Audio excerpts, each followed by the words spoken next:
yaumil qiyamah. Amin ya rabbal alamin. Baiklah Bapak dan Ibu-ibu jamaah Masjid Hidayatul Mustaqim yang saya hormati, tibalah kita pada acara Mau'idhah Hasanah yang akan disampaikan oleh guru kita Al-Mukarram Kiai Haji Dr. Abdi Kurnia Johan MA. Kepada beliau kami persilakan. Sallu ala Muhammad.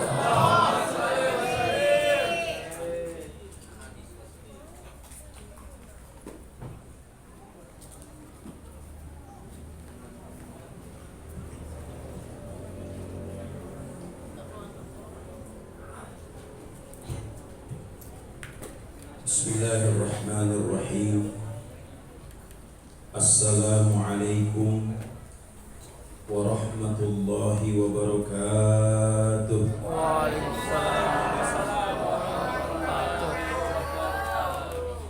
Ibu-ibu yang di luar belum jawab salam. Kalau nggak mau jawab, saya doain lakinya kawin lagi.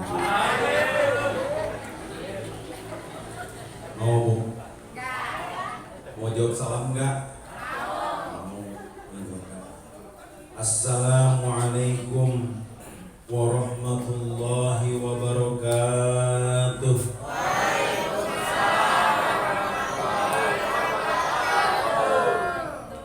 Alhamdulillahilladzi an'amana bi ni'matihi tatimmus shalihat. Thumma assalatu wassalamu ala sayyidina wa maulana Muhammad alladhi bidhikrihi tuftahu abwabus sa'adati wal khairat wa ala alihi wa ashabihi alladhina salaku maslakahu ma damatil ardu was samawat amma ba'd. Faqala Allah Ta'ala fi muhkami tanzilih, a'udzu billahi minasy syaithanir rajim. Bismillahirrahmanirrahim. Qul bi fadlillahi wa bi rahmatihi fabidzalika falyafrahu huwa khairum mimma yajma'un. Wa qala aydan laqad kana lakum fi rasulillahi uswatun hasanah liman kana yarju Allaha wal yawmal akhir wa dzakara Allaha katsira. Shadaqallahul azim. Wa qala Rasulullah sallallahu alaihi wasallam, ana khatamun nabiyyin maktubun fil kitabi wa adamu munjadalun min tinatihi, rawahu Ahmad fi musnadih. Sadaqallah wa sadaqa Rasulullah sallallahu alaihi wasallam. Hadratil ulama wal asatidatil afadil, para kiai, para asatid, para hujjat yang tidak saya sebut satu persatu, namun tidak mengurangi rasa hormat dan takrim saya. Hadirin bapak-bapak, ibu-ibu, adik-adik, jamaah telolet yang dimuliakan Allah. Alhamdulillah semuanya hadir di sini. Tadi saya lewat Kampung Rambutan, ada bis teloletnya kencang banget. Kok nggak ada yang nanggepin? Rupanya pada datang maulid semua ke sini. Masya Allah, lebih cinta kepada Rasulullah dibandingkan cinta kepada telolet. Jamaah Spotify yang dimuliakan Allah, jamaah Netflix, jamaah drakor, adik-adik yang dimuliakan, para penggemar Lee Yong Suk, BTS, Kim Yong Suk, namanya nama Korea semua sekarang. Pokoknya kalau nggak Korea nggak asik. Alhamdulillah kita semua di malam minggu ini kumpul di tempat ini bukan mau mendengarkan ceramah saya sebenarnya. Yang kamu kan jujur deh, aku mau makan. Kawan emaknya nggak masak. Kita semua datang ke sini, ngumpul di sini sebenarnya karena satu nama, yaitu nama Nabi Muhammad Sallallahu Alaihi Wasallam. Kalau tadi polos banget mau makan. Jangan buka rahasia tong, kasihan babe lu. Nama bapaknya siapa? Solihin ya. Hadirin jamaah yang dimuliakan Allah. Alhamdulillah ini sudah masuk bulan Jumadil Akhir. Bulan Maulud udah lewat, 2 bulan yang lalu bulan Maulud. Tapi Jumadil Akhir kita masih memperingati Maulid. Ditambah lagi memang dasar orang Betawi. Orang Betawi maulidnya bukan Rabiul Awal. Tiap ngumpul maulid, itu orang Betawi. Arisan, maulid. Mau mancing, maulid. Peresmian rumah, maulid. Cuma pas waktu nyoblos aja kagak maulid. Iya kan? Untung di TPS nggak ada disiapin hadroh segala macam. Kalau disiapin maulid juga tuh mau nyoblos. Artinya buat orang Betawi, warga asli Jakarta, yang namanya maulid ini gak bisa dipisahkan dari kehidupan sehari-hari. Kenapa? Ada sejarahnya Bapak Ibu sekalian. Sejarah Betawi itu dimulai ketika mantuknya Sunan Gunung Jati mengusir pasukan Portugis di Sunda Kelapa. Sana di pelabuhan Angkek sana, mantu Sunan Gunung Jati mendapat perintah untuk mengusir pasukan Portugis tahun 1527. Setelah Portugis kabur, kalah dalam pertempuran laut, darat dan laut kalah, banyak yang dibunuh oleh pasukan umat Islam. Mantu Sunan Gunung Jati yang bernama Pangeran Adipati Arya Ewangga nggak balik lagi ke Cirebon. Bersama dengan istri dan murid-muridnya, beliau bertahan tinggal di kawasan Krukut. Di mana Krukut itu? Ada yang bilang Krukut Jakarta Barat, ada yang bilang Krukut itu di kawasan Kuningan, karena itu ada kali Krukut di situ. Di Depok juga ada namanya Krukut, lurusan dari Cinere itu namanya Krukut. Jadi kalau ada kali gak begitu lebar, orang dulu nyebutnya Krukut. Pangeran Adipati Arya Ewangga dia bikin rumah di dekat kali Krukut. Di mana tempatnya? Di Jalan Jenderal Gatot Subroto. Di situ ada masjid pertama yang dibangun di wilayah Betawi, namanya Masjid Al-Mubarak. Sebelum ada Masjid Angke, sebelum ada Luar Batang baru dibikin tahun 1700. Masjid pertama tahun 1500 itu adalah masjidnya Pangeran Kuningan, Pangeran Adipati Arya Ewangga. Maka karena dia asalnya dari Kuningan, orang nyebutnya Pangeran Kuningan, dan daerah itu dikenal dengan nama Kuningan. Itu storynya asal muasal tanah Betawi dari nama Pangeran Kuningan. Siapa ulama Betawi yang merupakan keturunan Pangeran Kuningan? Guru Mukni adalah keturunan ke-7 dari Pangeran Adipati Arya Ewangga. Kalau tahu Guru Mukni, ya ada masjidnya tuh namanya Masjid Guru Mukni, persis di seberangnya Museum Satria Mandala. Rumah Pangeran Kuningan sekarang jadi Museum Satria Mandala. Itu rumahnya. Dulu rumah itu diberi nama Wisma Yaso, dibeli oleh Bung Karno, dijadikan rumah istirahatnya Bung Karno. Kita punya presiden pertama nih unik. Uniknya apa? Selain hobi ngoleksi istri, hobi juga ngoleksi keramat para wali. Istrinya banyak, ya kan? Coba istri pertamanya siapa? Bukan Fatmawati. Istri pertamanya adalah putri dari Cokro Aminoto. Begitu dia hijrah ke Bandung, sekolah di ITB, kawin sama ibu kosnya namanya Inggit Garnasi. Lulus dari ITB, dipenjara di Bengkulu oleh Belanda, kawin sama Fatmawati. Dari Fatmawati punya anak. Yang pertama siapa anaknya? Yang bernama Guntur Soekarno Putra. Yang kedua dia Ayu Megawati. Yang ketiga Rahmawati Soekarno Putra. Yang keempat Sukmawati. Dan yang keenam bernama Buruh Soekarno Putra. Lalu setelah kawin dengan Fatmawati, kawin lagi dengan mantan istri dokter pribadinya yang bernama Ibu Hartini. Perkawinan dengan Ibu Hartini melahirkan anak yang bernama Taufan dan Bayu.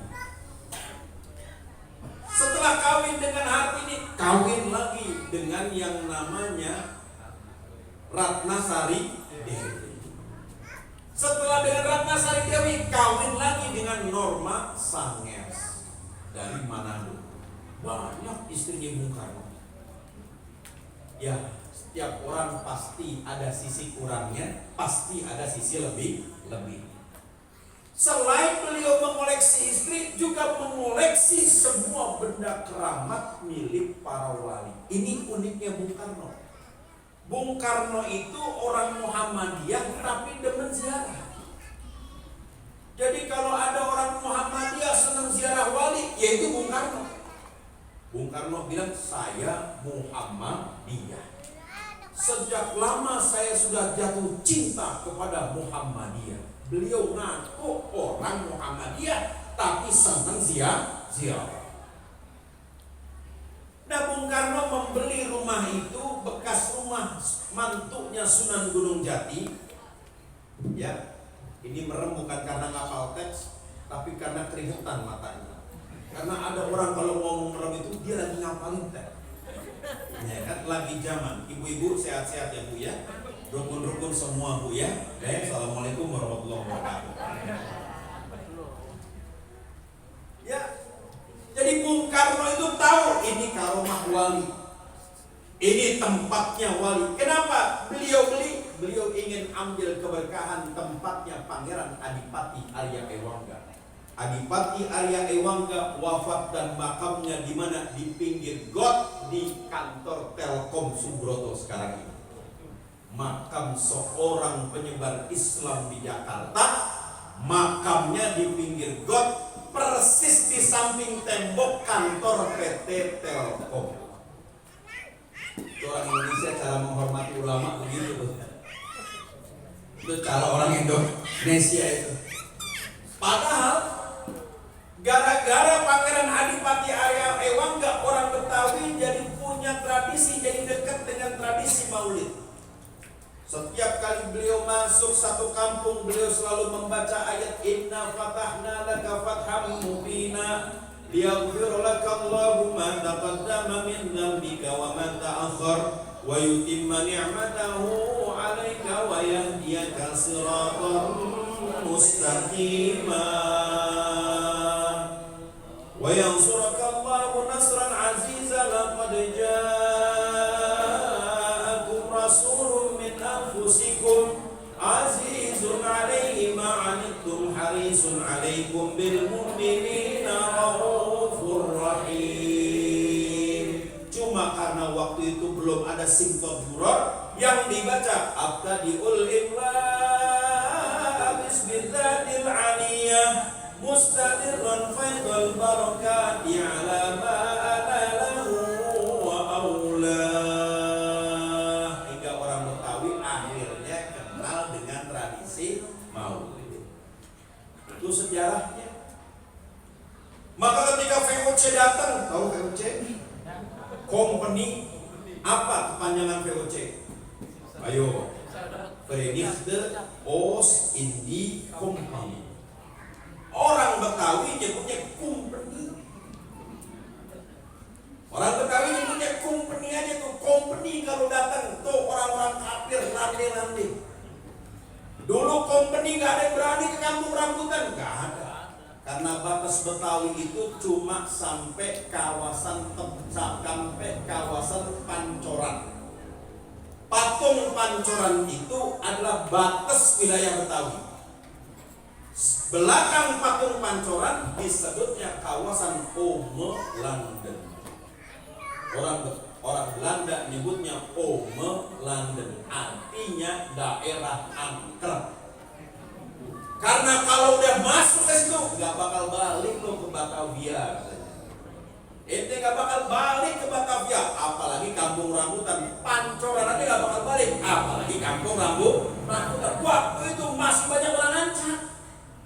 Tahun 1800 masih banyak orang mancak. Tinggal pulang doang. Kenapa? Dijadiin tumbal. Tahun itu gak ada yang berani. Tapi Pangeran Adipati Arya Ewangga pada tahun 1530 beliau masuk kawasan ini. Dulu kampung rambutan dikuasai, dijajah oleh satu kerajaan yang ada di seberang sana, namanya Kerajaan Tanjung Pura, adanya di Tanjung Barat. Maka kalau kita ke Condet, kita lihat namanya bekas-bekas peninggalan zaman dulu, ada batu ditumpuk-tumpuk. Karena Condet diyakini dulu sebagai keraton dari Kerajaan Tanjung Pura, yaitu anak dari Kerajaan Tarumanegara di Bogor. Ini masuk wilayah kekuasaan Kerajaan Tarumanegara. Masuk berdakwah, siapa yang ditugaskan? Penghulunya yang bernama Syekh Agung Maulana Zakaria, pendiri Lenteng Agung. Maka Islamnya orang kampung rambutan itu berasal dari Lenteng Agung. Kenapa? Ulamanya ada di situ. Muassis dakwah, pendiri dakwahnya dimakamkan di Lenteng Agung, persis di pinggir Jalan Agung Raya Lenteng Agung. Ini saya ceritain sejarah Maulid nih, ya. Jadi kenapa kita bisa sampai Islam di sini? Kenapa sampai kita bisa mengucapkan 2 kalimat syahadat? Ini karena jasa orang-orang tua kita. Maka kita memperingati Maulid Nabi Muhammad SAW. Sebenarnya tujuannya apa? Tujuannya mau terima kasih kepada Rasulullah SAW. Kita mau terima kasih kepada para penyebar agama Islam, yaitu para ulama kita. Kita mau terima kasih sama guru-guru kita yang udah ngajarin kita alif, bata dan sebagainya. Kenapa? Karena dengan kita mengucapkan terima kasih, Allah katakan, la in syakartum la azidannakum wa la in kafartum inna adzabi lasyadid. Jika kalian bersyukur, pasti aku akan tambah keberkahan nikmat itu kepada kalian. Wala in kafartum, tapi jika kalian mengingkari, inna adzabi lasyadid, sesungguhnya azabku itu sangat keras, kata Allah. Hadirin Bapak Ibu, kita lihat orang Islam sekarang ini, ya, orang Islam sekarang ini diombang-ambing. Giliran pilpres kita dicari-cari. Giliran pilpres majelis zikir rame. Kenapa? Ada calon presiden di situ. Iya kan? Dibutuhin yang majelis zikir kalau 5 tahun sekali. Begitu pemilihan umum caleg kiai didatengin. Tapi kalau udah jadi mirip dengan pilkada. Kalau pil KB itu ya lupa langsung jadi, kalau pil yang satu ini begitu jadi langsung lupa. Tapi kita koreksi, kenapa umat Islam akhirnya cuma jadi tukang dorong mobil mogok? Kenapa umat Islam pada akhirnya cuma bisa dimanfaatin 5 tahun sekali? Kita koreksi yuk. Gak usah nyalahin orang, gak usah nyalahin orang yang suka manfaatin. Kenapa? Karena dia ngumpulin duit emang buat manfaatin kita. Siapa aja yang mau nyogok, ambil duitnya, jangan coblos dia, ambil aja duitnya. Lalu ngasih, gue gak minta. Iya kan? Lu datang ngasih, ya ibu-ibu dikasih bansos, suruh nyoblos, dulu bu, ya kan, dulu pak, suruh nyoblos. Yang penting kita terima. Yang namanya minyak goreng, minyak kita lagi mahal, ya kan gitu kan? Ada yang ngasih, ya alhamdulillah. Ada terigu daripada kita belanja, ada yang ngasih, alhamdulillah. Ada yang ngasih 200.000 satu amplop, ya alhamdulillah. Sekarang kalau mau nyalek bu, katanya kalau mau nyalek modalnya 40 miliar. Mau nyalek 40 miliar. Gus Romi itu petinggi P3 bilang, kalau yang bakal kepilih kita harus dapat 100.000 suara, maka kita harus nyebar 300.000 amplop. Biar dapat 100.000 suara, maka kita harus nyebar 300.000 amplop.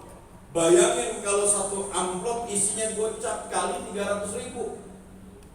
Udah berapa miliar itu? 1,5 miliar cuma buat dapat suara. Bu, mendingan buat ibu aja 1,5 miliar bu. Beli emas, ya kan 10 kilo. Pakai dah tuh kalung deh, kan gitu kan? Pakai tuh cincin. Emak-emak kalau udah pakai kalung, pakai cincin, pamer di tukang sayur. Yang nunjuknya lama banget. Ini yang ini mana nih? Yang ini. Ya kan? Yang kalungnya di sini langsung diginiin. Itu yang itu juga tuh kan biar kalungnya kelihatan yang emas.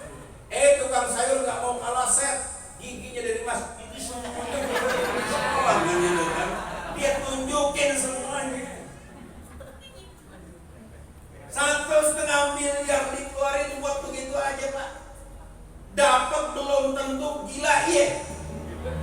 Ada orang habis narik kita lihat nih di bulan Maret atau di bulan September, begitu udah penetapan siapa yang jadi, kita lihat berapa banyak jumlah orang gila baru di Jakarta.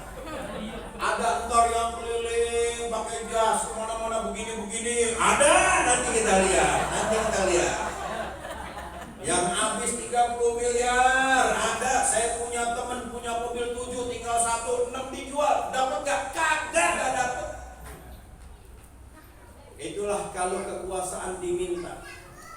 Beda kalau kekuasaan itu dikasih oleh Allah. Allah mengatakan qulillahumma malikal mulki tu'til mulka man tasha wa tanzi'ul mulka mimman tasha wa tu'izzu man tasha wa tudhillu man tasha biyadikal khair innaka ala kulli syai'in qadir. Baca ayat ini kalau anaknya mau gede pangkat, gede derajat. Pagi subuh baca ayat ini, qulillahumma malikal mulki tu'til mulka man tasha wa tanzi'ul mulka mimman tasha wa tu'izzu man tasha wa tudhillu man tasha biyadikal khair innaka ala kulli syai'in qadir. Ada di surat Ali Imran ayat 27. Sebut nama anak ibu, sebut nama suami, ya Allah biar suami saya gede derajat, ya Allah biar bapaknya anak-anak ini dapat derajat, ya Allah. Kenapa? Kalau bapak berhasil enak, kalau kita punya bapak berhasil sukses enak pak. Kenapa? Jadi cawapres kita kalau bapak kita berhasil.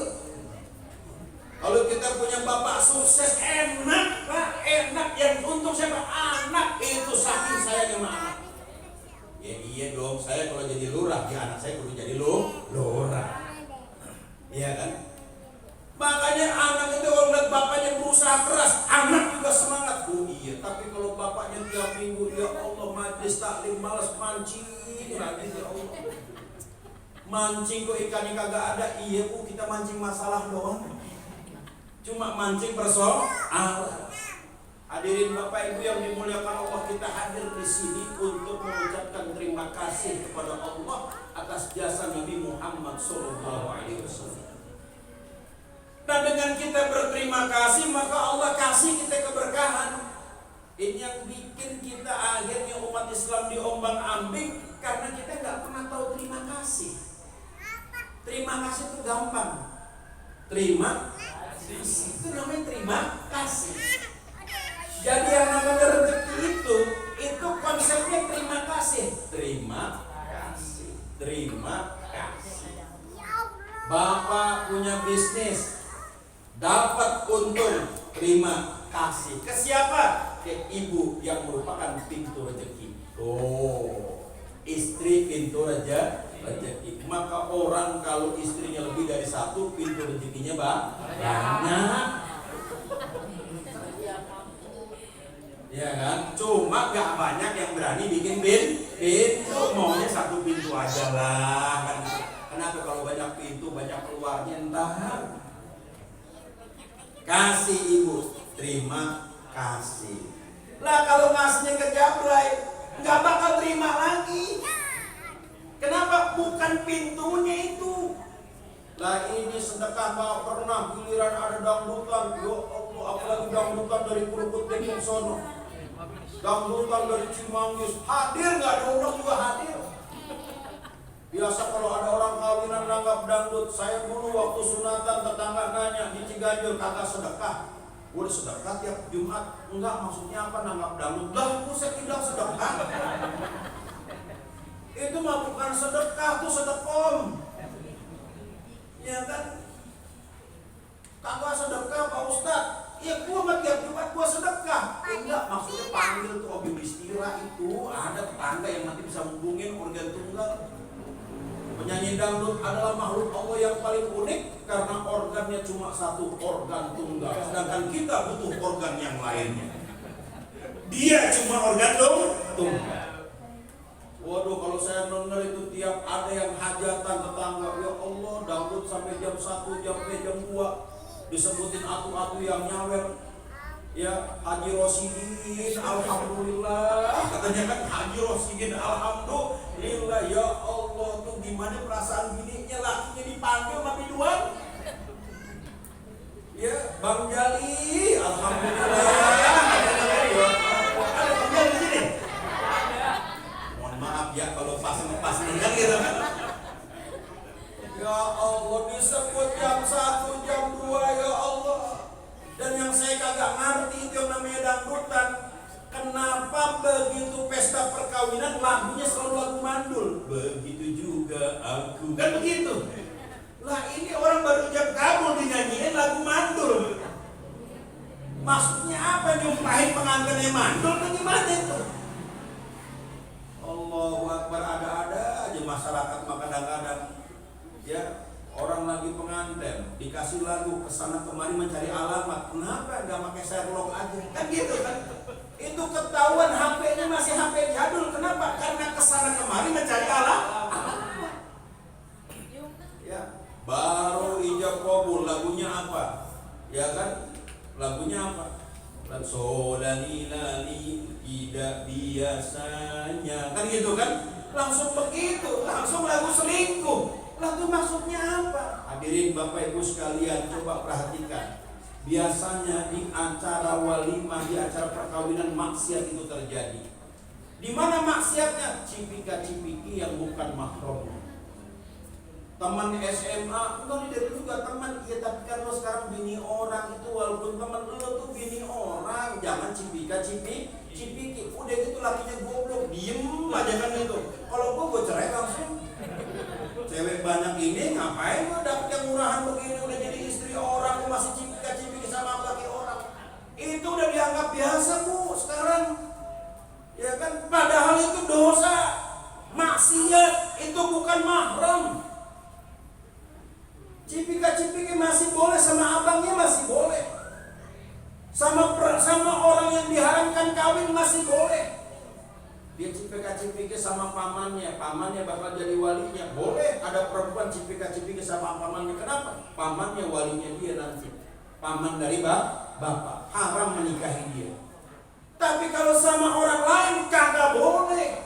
Nah ini kita lihat biasa di acara kawinan itu maksiat itu muncul. Kadang-kadang ada yang CLBK, cinta lama bersemi kembali. Ya, coba aja lo sama gua langsung terang-terangan.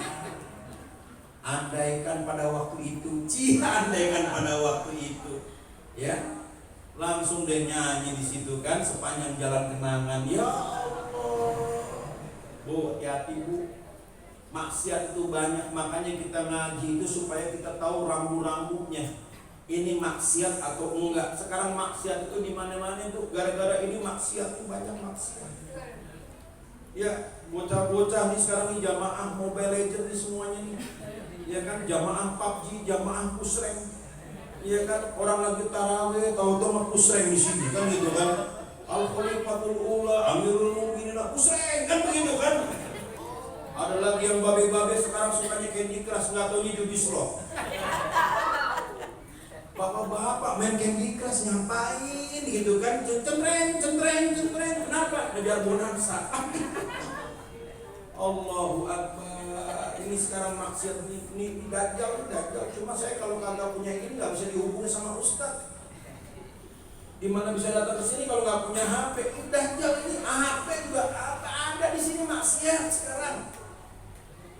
Orang bohong pakai HP, ditanya udah sampai mana Kiai? OTW, kan gitu kan? OTW itu cuma dua. Yang pertama OTW bahasa Inggris, on the way, artinya di jalan. Yang depan gang juga di jalan. Yang kedua OTW bahasa Jawa, artinya ojo takon wae.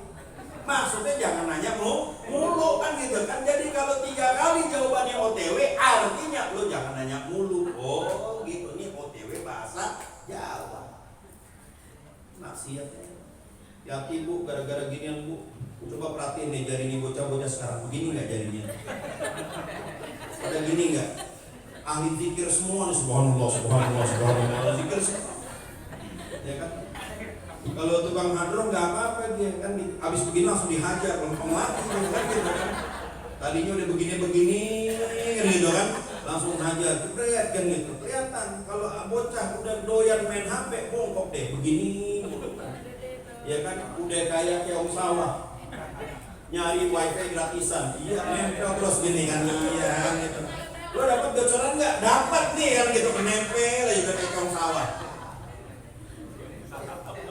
Bocah sekarang kelas 5 SD udah ngerti pacaran, bawa HP kemana-mana. Tungguin gue dong cia, abis lagi-lagi cek foto. Iya. Ya kan, panggilannya udah pipi mimi. Ya. Bocah sekarang ya Allah. Udah ketahuan paket data aja diisiin emak kan gitu kan, pipi mimi kan gitu kan. Aku akan selalu setia kepadamu sayang. Ya, walaupun SD kita berbeda. Ya. SD 05 sama SD 04 ya. Benar-benar bocah. Anak SD cewek sekarang kelas 5 pacaran sama anak STM. Ya gitu. Ya ketahuan deh motor yang mreo gitu kan. Bang. Ya kan gitu. Gas bang. Ngomong. Isi bensin masih minta sama emak. Gak dikasih duit bensin guling-gulingan. Kan gitu kan. Ngomong malam minggu ngomong pacaran mah gitu sama rumah si Tia mah. Ya kan pacarnya kalau nggak nama Tia Ati, kalau nggak Ati Ita, kalau nggak Ita Tai kan gitu. Nanti kan bolak-balik aja kan gitu kan. Tia Ati Ita Tai kan gitu. Allahu Akbar, benar-benar dah. Ini maksiat sekarang. Buat hati ibu. Terutama kita harus khawatir dengan LGBT. Sekarang yang namanya homo itu makin lama makin banyak. Saya harus ngomong nih. Karena saya ngadepin langsung yang namanya homo. Ya, kalau ibu main-main ke Margo City, Bu. Biasa orang dari kampung rambutan sering tuh ke Margo City tiap Sabtu itu. Saya perhatiin tempatnya kalau enggak tek belakangnya kan gitu kan, B titik langsung T. Nah, ini orang Jakarta Timur. Ya kan tinggal lihat kalau TKR berarti T Jakarta Timur, KR Kampung Rambutan. Bu kalau main ke sana Bu, lihat Bu di Margo City Bu. Di Margo City banyak cowok-cowok ganteng Bu, terutama di lantai 3 itu di tempat fitness. Ya kan fitness tempat fitnah. Dia kan tenaga dalam kelihatan semua. Nah, apa nggak fitnah tuh? Itu cowok ganteng-ganteng maco-maco Bu, hati-hati Bu. Itu belum tentu suka sama cewek, suka sama cowok juga. Badan ganteng bawa tas begini. Dan gitu badan gede, kan muka ganteng. Langsung deh cucuk deh. Kan begitu kan Bu. Dan mahasiswa, saya ngajar di UI. Mahasiswa yang homo juga makin banyak Bu. Lihat cowok sekarang pakai lipstik kuliah.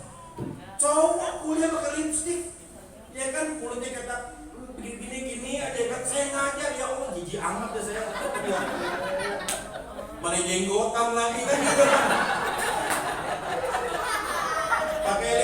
jenggotan coba gimana itu? Betah itu pacaran kayak gitu apa kalau beradu nggak nyangkut apa? Jenggotnya nyangkut di gua kan gitu. Astagfirullahaladzim. Ini dunia makin kebalik kok. Hati-hati kenapa? Setelah saya dalami dan saya menghadapi kasus-kasus pemerkosaan homoseksual, karena mereka berani merkosa. Ternyata orang-orang yang mengalami itu punya pengalaman waktu masa kecilnya. Masa kecilnya dia anak laki atu-atunya di keluarga, bapaknya galak pisan, galak banget, main tabok aja, kan gitu kan?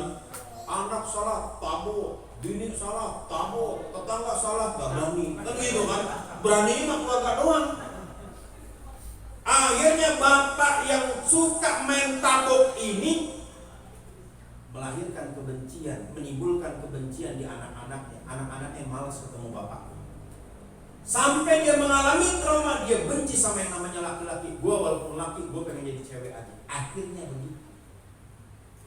Ini karena perilaku kasar. Ada juga ibu yang dia pengen banget punya anak perempuan atau dia nggak mau anak lakinya nakal, diajar dengan cara perempuan, diajar ngulek, ya kan, ngulek sambal tong, yang pinter, ya akhirnya bisa, kan gitu kan, main hula hoop pinter, kalau 17 Agustus, kan gitu kan, anak saya mah pinter nyari, biar gampang nyari kerjanya, yuk, biar gampang nyari kerjaan mah gampang, banyak, gak usah dicari juga banyak kerjaan.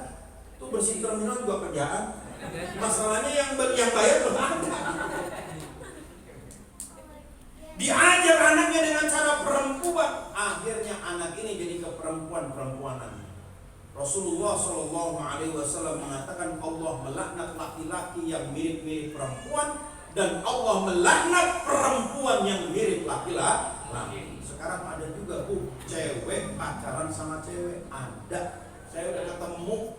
Barangnya saya udah ngeliat, contohnya udah ngeliat. Jadi kalau dulu kita nih Pak ya, punya anak wadon, punya anak perempuan, malam minggu pergi sama temannya laki, kita was-was, khawatir. Aduh, Neng jangan lama-lama. Bahkan kadang-kadang kita keras, kita kagak, anak gua gak boleh keluar. Galak. Kalau yang permisif, boleh deh, tapi jam 9 udah balik. Kenapa? Kalau masuk angin repot. Kita punya anak perempuan, jalan sama temennya laki-laki, masuk angin repot. Ini yang keluar bukan kentut, bocah yang keluar masalahnya. Keluar malam sama temen cowoknya, begitu mau kawin punya gelar MBA, menikah bawa anak. Atau married by accident, menikah karena kecelakaan. Saya sering dapat informasi dari mana? Dari tukang rias tahu nih pengantin ini hamil apa enggak. Begitu dibebek ditarik, aduh jangan macam isi iya isi apaan, cilok aku kan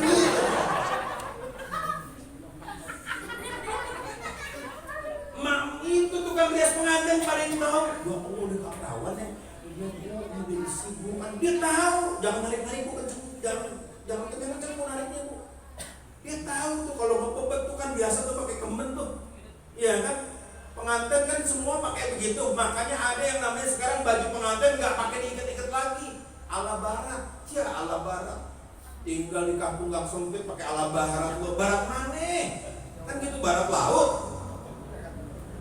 Hilang budaya kita, hilang ciri khas kita, semua serba barat, semua panjang, kain sorokan gitu kan. Untung nggak terbang, kalau terbang dikira kuntilanak. Baru nunjuk begini. Bukan waliullah tuh. Ini masuk ke bulan kan gitu kan. Ya Allah, mudah-mudahan pertanda baik ya. Baru nunjuk begini, dia langsung ledakan gitu kan. Katanya nggak ngerti, wali itu berarti. Iya, wali kawin, kita wali nikah, kan itu wali murid. Nah, itu yang kita khawatirkan dulu. Kalau anak kita keluar rumah dengan yang beda jenis kelamin, kita khawatir ada apa-apa. Kalau sekarang enggak bu, kita khawatir kita punya anak nih, cewek jalan sama cewek, kita curiga. Aduh, jangan-jangan lu demen lagi, kan gitu. Cowok jalan sama cowok, jangan-jangan pacaran lagi nih. Kan sekarang itu serba salah. Betul sebagaimana yang dikatakan oleh Rasulullah SAW, sayati zamanun ala bakal datang satu waktu kepada umatku, orang yang berpegang kepada agama seperti orang yang megang bara api, kata Nabi. Kenapa? Serba salah kita beragama, serba susah kita beragama. Kita mau begini nanti dikritik macam-macam. Kita nggak begini jadinya maksiat. Tuh, zaman sekarang begitu. Betul yang dikatakan oleh Rasulullah SAW. Ini ujian orang yang hidup di akhir zaman. Maka Al-Habib Ali bin Abdurrahman As-Sagaf, sebelum wafat beliau berpesan kepada kita. Pertama, kata beliau, jangan tinggalkan majlis taklim. Ngaji, Bu, ngaji Bu. Ustaznya ini gak enak. Ustaznya bukan buat dimakan. Ya, 5 menit lagi ntar selesai, tenang. Ya, ustaznya bukan buat dimakan. Buat apa?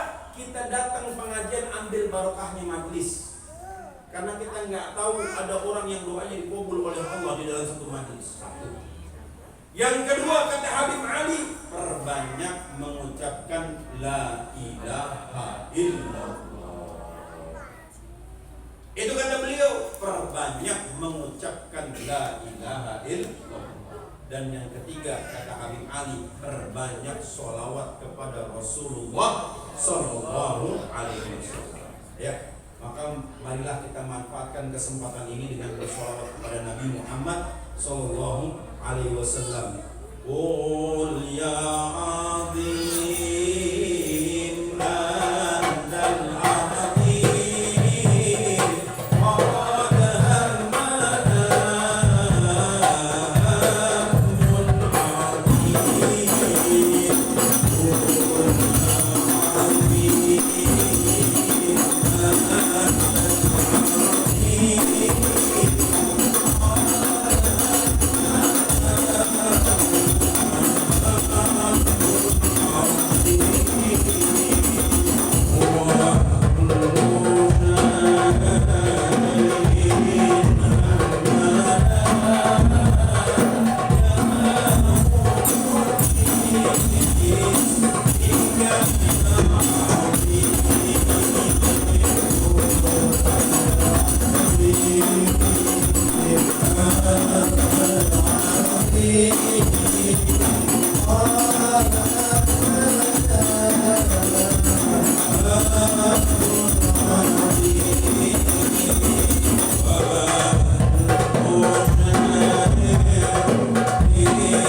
pernikahan kita semua. Semoga Allah Subhanahu wa taala tambahkan keberkahan buat seluruh jamaah Masjid Hidayatul Mustaqim.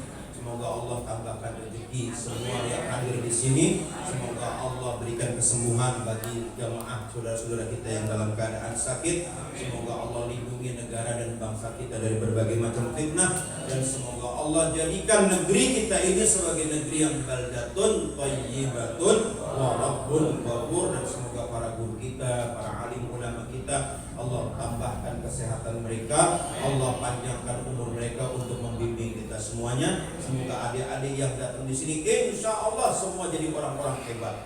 Mudah-mudahan dari kampung ini lahir calon-calon presiden, calon-calon wakil presiden, insya Allah. Demikian yang bisa disampaikan. Mohon maaf. Hadanallahu wa iyyakum ajma'in. Wallahul muwaffiq ila aqwamit thoriq. Wassalamualaikum warahmatullahi wabarakatuh.